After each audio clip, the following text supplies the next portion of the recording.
Hi guys, I hope कि आप लोग बढ़िया होंगे। आज हम क्लास 7 का चैप्टर फर्स्ट साइंस का न्यूट्रिशन इन प्लांट पढ़ने वाले हैं। तो चलिए टाइम को ना गवाते हुए हम लोग क्या करते हैं, शुरू करते हैं क्या पढ़ाई।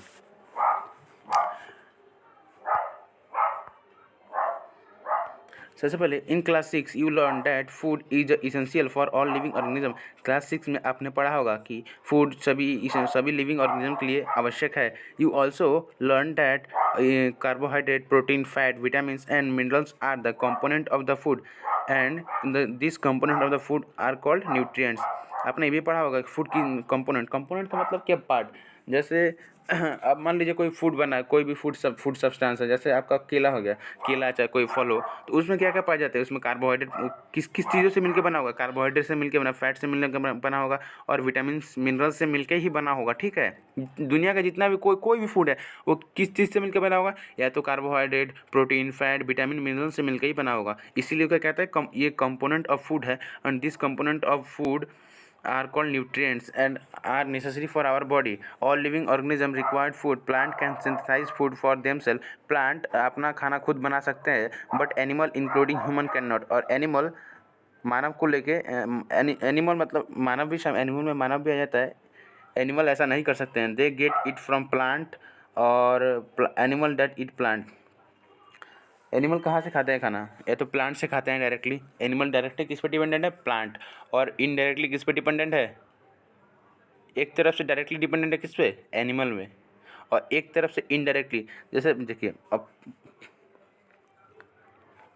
कोई एनिमल डायरेक्टली खा रहा है। देखिए कोई मान लीजिए कोई शाकाहारी जंतु है, कोई शाकाहारी जंतु वो क्या खाता है, घास खाता है, यानी प्लांट को खाता है।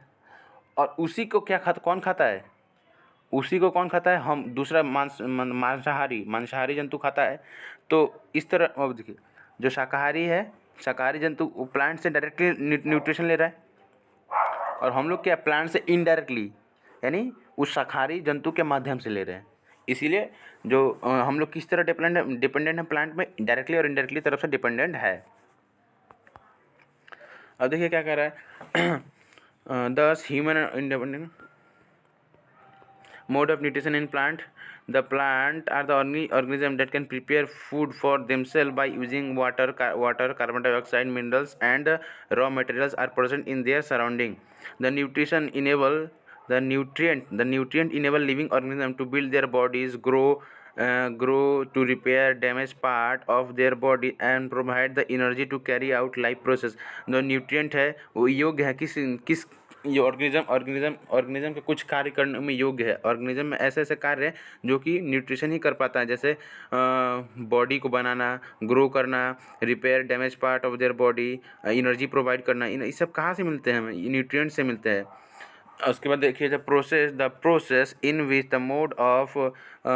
Mode of taking food, the process in which mode of taking food. अब न्यूट्रिशन क्या है, nutrition is the mode of taking food by an organism and its utilisation.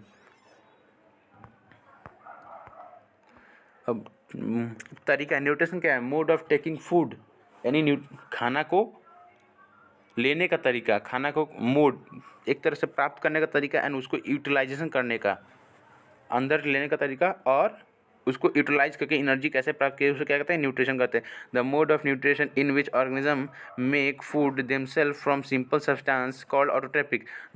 ऐसा मोड ऑफ न्यूट्रिशन जिसमें ऑर्गेनिज्म सिंपल सब्सटेंस से खुद अपना खाना खुद बना ले, उसे क्या कहते हैं, ऑटोट्रॉपिक। ऑटोट्रॉपिक दो शब्द से मिलकर बना है, auto means self, trophic means nourishment, यानी न्यूट्रिशन, सेल्फ नरिशमेंट खुद का पोषण खुद करते हैं। जैसे therefore plant are called autotrophs animals and most organisms take food prepared by plant and they are called other and trophic means nourishment, यानी दूसरा का नरिशमेंट लेते हैं, दूसरे के द्वारा नरिशमेंट करते हैं। प्लांट को ऐसी शक्ति भगवान ने दी है। अब पहली जानना चाहती है to know why our body can not make food, हमारा बॉडी कार्बन डाइऑक्साइड, वाटर और मिनरल से खाना क्यों नहीं बनाता, इसको हम आगे पढ़ेंगे। Now we may ask where the food factory of plant are located. हमें अब ये पूछना है कि फूड फैक्ट्री कहाँ लोकेटेड है। Whether the food is made in the all part of plant और ओनली वन सर्टेन एरिया। अब इसका कहने का मतलब है कि फूड, क्या फूड प्लांट के सभी जगहों में बनता है या कोई प्लांट में कोई सर्टेन जगह है वहीं पे बनता है, कोई निश्चित जगह है वहीं पे बनता है।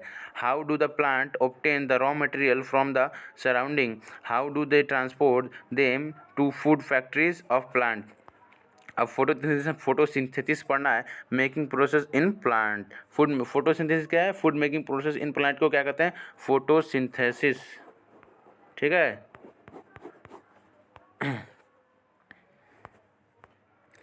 अब हमें पढ़ना है the leaves are the food factories of the plant. जो लीव है उसको food factory of the plant कहा जाता है, क्योंकि फूड फैक्ट्री की, क्योंकि लीव में ही फूड बनते हैं। Therefore the all the raw material must reach the leaf. इसीलिए जितने भी रॉ मटेरियल उसे फैक्ट्री तक पहुंचाना है, तभी तो कोई खाना बनेगा। तो इसीलिए जितने भी रॉ मटेरियल उसको क्या, लीफ तक पहुंचाना जरूरी है। Water and mineral present in the soil are absorb by the root. अब जो वाटर और मिनरल्स होते हैं वो रूट द्वारा एब्जॉर्ब किए जाते हैं एंड ट्रांसपोर्टेड टू लीव, और लीव को भेज दिए जाते हैं। Carbon dioxide from air is taken in. अब जो कार्बन डाइऑक्साइड एयर में जो taken in through the tiny pores present on the surface of,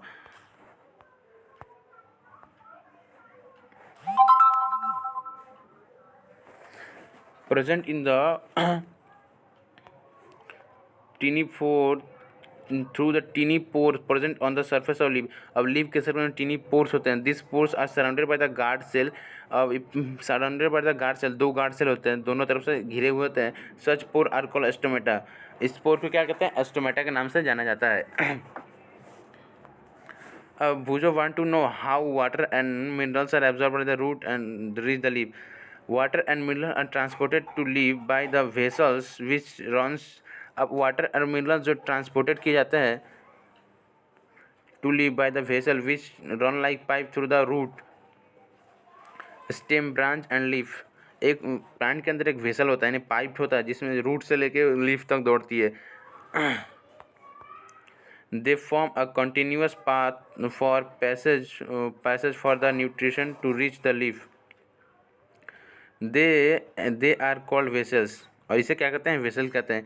You will learn more about the transport of material in the plant class 11th हम लोग इसका detail में पढ़ेंगे। पहली want to know what is so special about the leaf that they can synthesize about but another parts of plant can.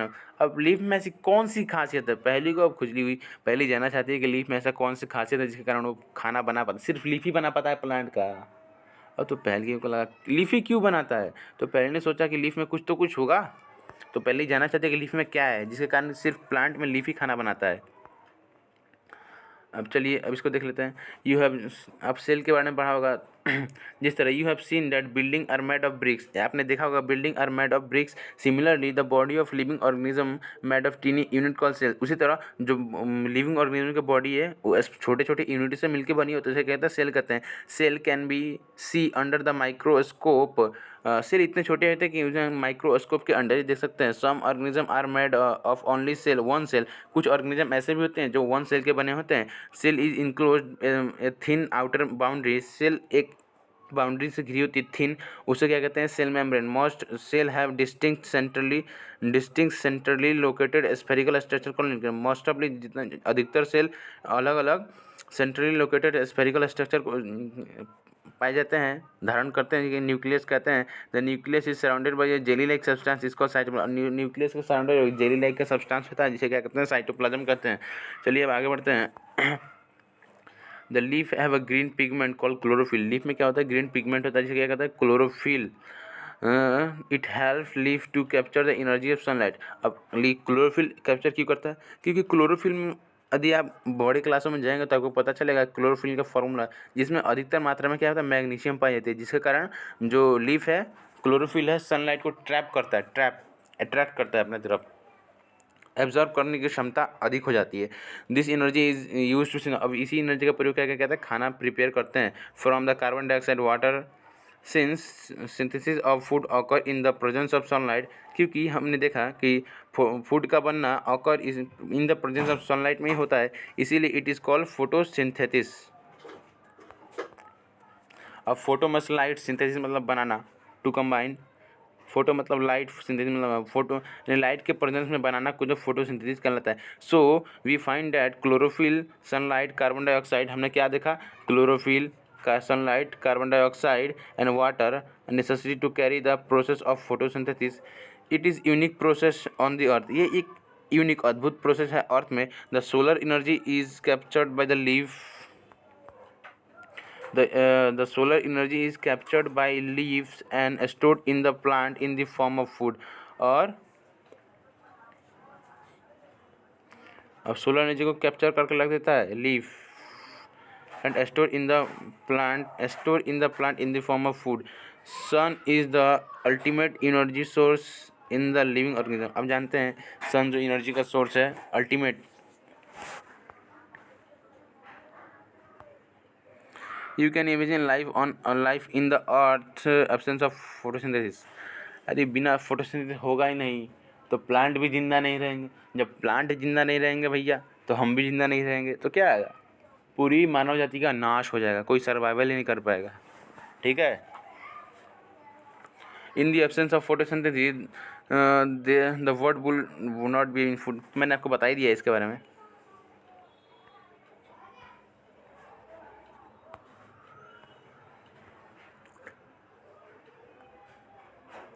अब देखिए, beside the leaf, यानी leaf के बजाय, लीफ को छोड़ गए, photosynthesis also take place in the other green part on plant, in green stem, green branches, desert plant have scales or spines like leaf-like structure produce a loss of water transpiration. This plant have green stem which carry the photosynthetic stem। अब देखिए खाली leaf से ही नहीं होता है, खाली leaf से ही photosynthesis नहीं होता है, कुछ ग्रीन स्टेम होते हैं, कौन जैसे ग्रीन स्टेम आप देख लीजिएगा, टमाटो के ब्रांचेज होते हैं ग्रीन, और डिजर्ट प्लांट में स्केल्स स्पाइंस होते हैं, कांटे जैसा स्ट्रक्चर, जैसे हमने देखा वो क्या होता है उसको, और जो होता है कैक्टस उसमें से कांटे स्ट्रक्चर होते हैं, वो भी मतलब क्या करते हैं, फोटोसिंथेसिस करते हैं। ऐसा क्यों, कि transpiration, loose of water, reduce, ऐसा क्यों करते हैं, क्योंकि वहाँ पे गर्मी बहुत ज़्यादा होती है, जिसके कारण उन्हें क्या डर रहता है, और वहाँ पे मतलब डिजर्ट प्लांट है, डिजर्ट में तो पानी की कमी होगी। अब मान लीजिए एस्टोमेटा होगा तो ट्रांसपिरेशन वाटर लूज अपने आप बढ़ जाएगा कि नहीं। अब जो कोई खुला छेद होगा, अब गर्मी ज़्यादा, नीचे पानी नहीं है, तो गर्मी में क्या होता है, पानी वेपर बन के निकल जाएगा, होता कि नहीं। इसीलिए वहाँ पे क्या एस्टोमेटा नहीं होते, उनमें क्या होता है, स्पाइंस लाइक स्ट्रक्चर होता है, इसमें फोटोसिंथेसिस होते हैं। दिस प्लांट ग्रीन स्टेम, और उनके ग्रीन स्टेम भी फोटोसिंथेसिस करते हैं। All organism is producing photosynthesis,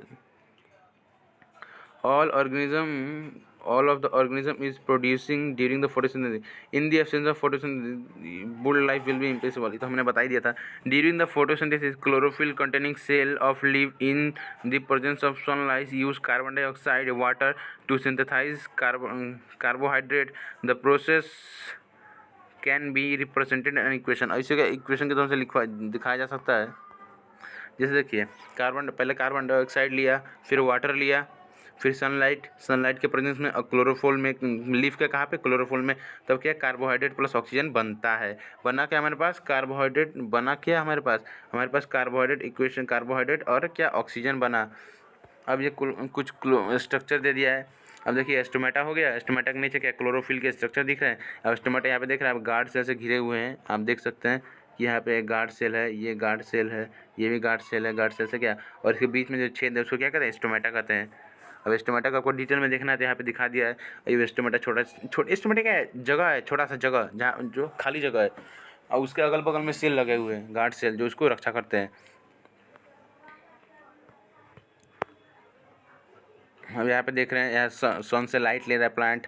अब लाइट लेने के बाद एनर्जी ट्रैप कर रहा है, कार्बन डाइऑक्साइड ले रहा है एटमॉस्फेयर से, ऑक्सीजन ले रहा है, कार्बन डाइऑक्साइड ले रहा है एटमॉस्फेयर से, और उसके बाद क्या लिया, सब लीफ में क्लोरोफिल है, नीचे से पानी एब्जॉर्ब किया तो क्या बनाया उसने, क्या, कार्बोहाइड्रेट, और क्या बनाया, कार्बोहाइड्रेट के साथ ऑक्सीजन बनाया। और उस ऑक्सीजन को कहाँ से रिलीज़ करेगा, उसी एस्ट्रोमेटा से रिलीज़ कर देगा। ठीक है, यही तो खासियत है प्लांट की, कि दो काम करता है, एक तो कार्बन की मात्रा को बैलेंसिंग करता है, कार्बन की मात्रा को कम करता है, और क्या करता है, ऑक्सीजन रिलीज़ करता है।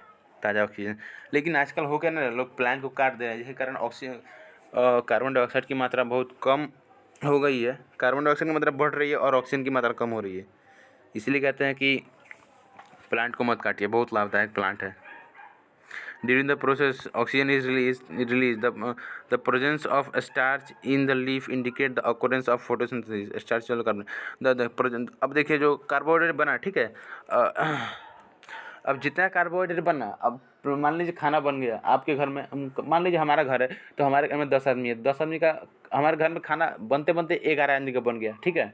अब 10 आदमी तो खा लिए, अब जो 11 आदमी का खाना था तो बच गया ना। अब जो बच गया उसको हम लोग फेंक थोड़ी ना देंगे, हम उसको रख लेंगे स्टोर करके, रखेंगे कि नहीं। जहाँ भाई अब कल सुबह भूख लगेगा तो खा लेंगे, तो उसको हम स्टोर करके रख देंगे, या तो फ्रिज में रखेंगे, कुछ में रखेंगे, दूसरे फॉर्म में रखेंगे, ठीक है। तो वो क्या करते हैं, वो प्लांट में भी वैसा होता है, यदि खाना ज़्यादा बन जाएगा तो क्या करते हैं, अपने लीफ में स्टोर कर देते हैं। किस फॉर्म में, स्टार्च। स्टार्च एक कॉम्प्लेक्स कार्बोहाइड्रेट है, और ये कार्बोहाइड्रेट सिंपल होता है, कॉम्प्लेक्स ये ज़्यादा जटिल है। ये स्टार्च के फॉर्म में क्या करते हैं, ये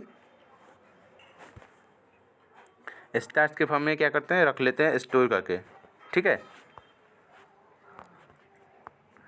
अब Vujo has observed some plant with deep red, violet or brown leaves. He want to know whether these leaves also carry out photosynthesis.